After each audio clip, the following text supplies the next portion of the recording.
I haven't turned this thing on in a very, very long time. I'm gonna tell you why. Today is August 28th, 2017 at around 8:53 p.m. and I am just capturing this footage. I'm actually about to take a shower. I'm not completely naked, but I don't think you don't want this. I got my surgery date.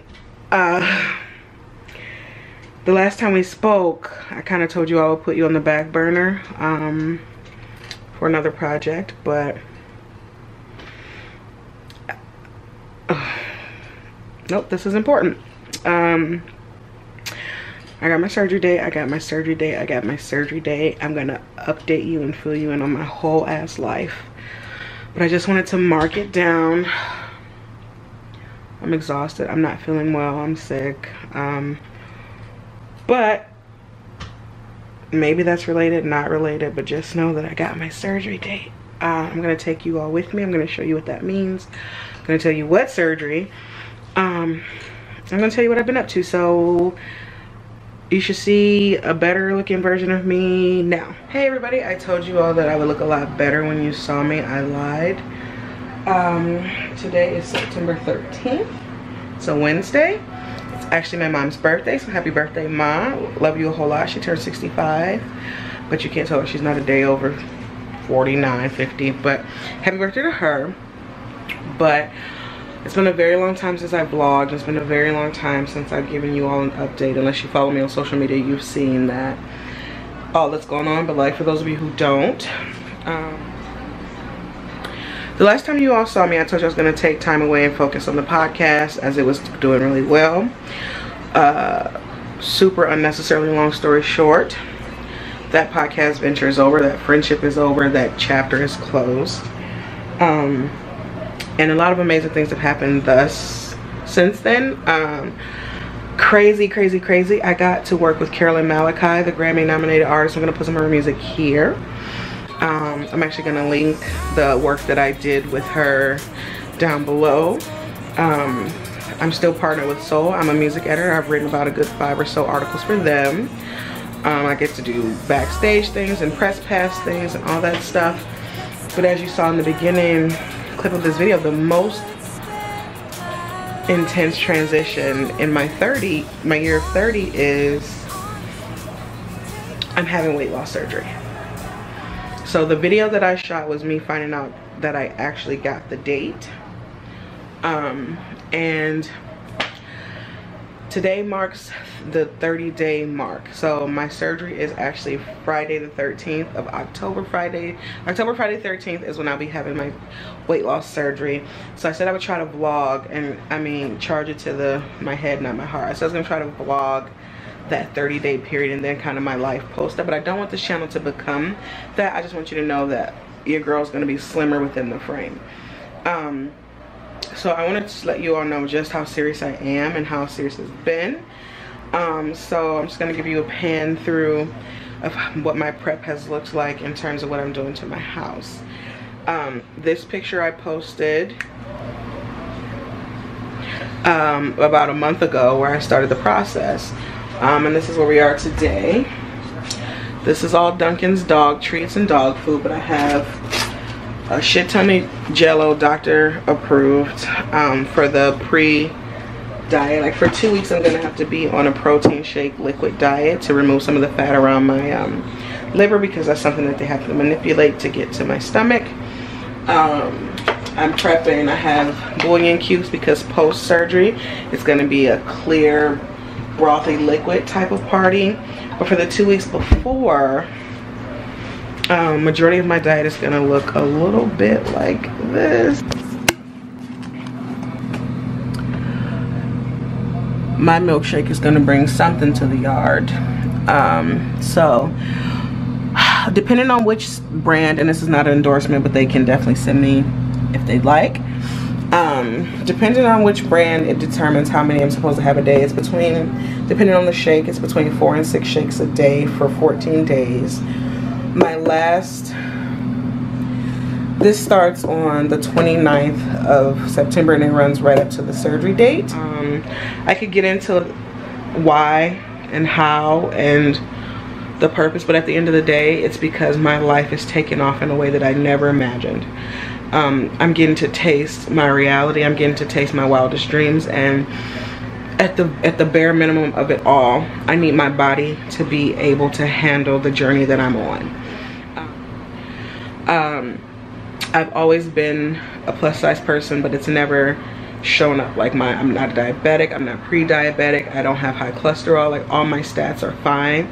So I always said, as long as I'm living my best life and those things aren't alarming on the Richter scale of my medical chart, I'm just gonna let it be what it be. But when I tell you, it just kind of snuck up on me, and like before I knew it, I was 398 pounds. At my highest, I tipped the scale at 400, and it was a wake-up call. And it was just like, yes, I live in New York City, but am I really living in New York City? And then, like, I'll be fully transparent. Like, I also factor in what it's like to be a queer person of color, and how shallow the queer community is, and how I wonder, like, all those relationships that I chronicled on my podcast, like, was my weight a hidden factor in why it didn't work? Now, keeping in mind, I'm definitely doing this for me, but the benefit and the perks of knowing that, like, if I'm not my type, I can't be mad that I'm not someone else's type. And then living in New York City, I catch people looking at my midriff, my stomach, the way that I see footage of people looking at September 11th, you know what I mean, when that happened. And it's just like, people literally it's like I'm a sideshow when I walk around Manhattan. And then, like, your girl has fashion dreams. Like, you know, I'm gonna try to insert pictures of what your girl wants to be like, dressed like. Like, granted, I do a phenomenal job, but I would like to do a phenomenal job for a good $50 cheaper. Like, it makes no sense how a trendy t-shirt costs me $48 when then I can get 48 t-shirts anywhere else, based on sizing. And fashion never caught up, and being a queer woman who dresses a bit more dapper is really hard to manage in terms of style, because I think once people get to a certain size, the fashion industry just assumes that you want to dress like this. And, like, I mean, I have dreams of being a comedian, and I don't want to be the fat comedian. I have dreams of being, when I tell you I'm going to win an EGOT, Emmy, Grammy, Oscar, Tony, I'm telling you that's going to happen. And I'm not saying you have to be a skinny person to do that, but I'm telling you, like, at some point, my career is very comfortable, and I got a lot of perks based on how and where I work, and I'm so thankful. Because of them, I can afford this surgery. Because of them, they pay for 100% skin removal. So I'm never gonna turn an eye at this job, but, like, there's gonna be a day where I don't live here, where it's not this easy, and I need to be able to know that I can walk up a 5 flights, walk up before I get to my brownstone that I'm also gonna get. I need to know that if I'm gonna have 2 and 3 media jobs, that I can go. Or if I'm covering a festival, I'm not tired. Or, like, if I cover it on Saturday, I can't walk it on Sunday, which is what happened to me when I did DragCon. Like, I was very energetic that first day, but that second day my body started to shut down. I just want to be able to run the race I'm about to run. So I'm taking you all with me as much as I possibly can. I'm so nervous, I'm so excited, I'm so overwhelmed. I'm just a lot of things right now, but at the end of the day, I'm just ready. I'm ready, I'm ready, I'm ready, I'm so ready. I'm so ready to walk out of this body, because it doesn't belong to me. And I have all the support in the world, and I have all the friends and all the family, and I know that people are cheering me on, and I'm cheering me on if no one else is, and that's so important to me. So the next time I'll probably film, I might film a little bit later. It's literally 5 a.m. I couldn't sleep, because trying to prep for a surgery that could potentially have me out of my work for 6 weeks is very stressful. So I'm just trying to be I want to make sure that things are taken care of in my absence. So trying to do that in my professional life, and then prep my apartment and my everything for my personal life, because I'm gonna have so many people in my space, and I'm a really private person, believe it or not. I'm gonna take you to my last doctor's appointment with Dr. Schweck, who's gonna actually do my surgery. I probably pronounced his name incorrectly. I've been doing this for 6 months by myself. I've been doing this silently, secretly. I've gone to therapies, I've gone to support groups, I've joined every potential support group on Facebook, on social media. I've joined Bariatric Pal. Like, I've literally done all this by myself silently, but now I'm ready to share it because like I'm fully transparent. I have nothing to hide, but just know that I'm ready, and just know that I know this isn't a quick fix. So you're gonna also see your girl at the gym. Oh, kudos to me. I've been sober for upwards of 3 months. And like, that's something that I'm doing.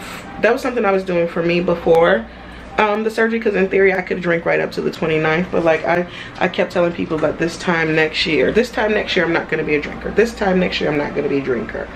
And one day I woke up and I realized, like, in order for me to get to next year of being a non-drinker, I gotta start now. So you might even see me have one last drink, although I've been in places in these past 3 months where it's been available and I've had a sip, and it's just, the taste is no longer there, the need is no longer there, because I'm really trying to walk into this lifestyle.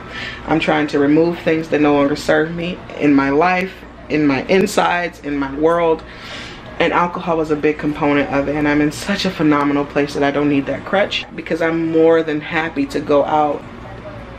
Keep in mind, New York City is a drinking place, it's a social place, but I'm more than okay with going out and not having a drink. But like, you're gonna watch me get to chronicle all of that. You're gonna get to watch me talk about my new podcast projects, or the things that I'm doing, or the things that I've been featured on. You're gonna get to see me do improv, and probably my first stand-up. So I mean, like I said, I don't want this channel to change fully, but I'm welcoming my new friends, because I know I'm gonna get a few friends from the whole bariatric world, and I mean, hopefully I get more people from the comedy world and the queer world. When I tell you, I can't wait to just pick up a bra from Victoria's Secret as opposed to buying these harpoon ass bras from Lane Bryant.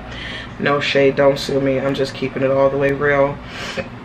So I just wanted to share that.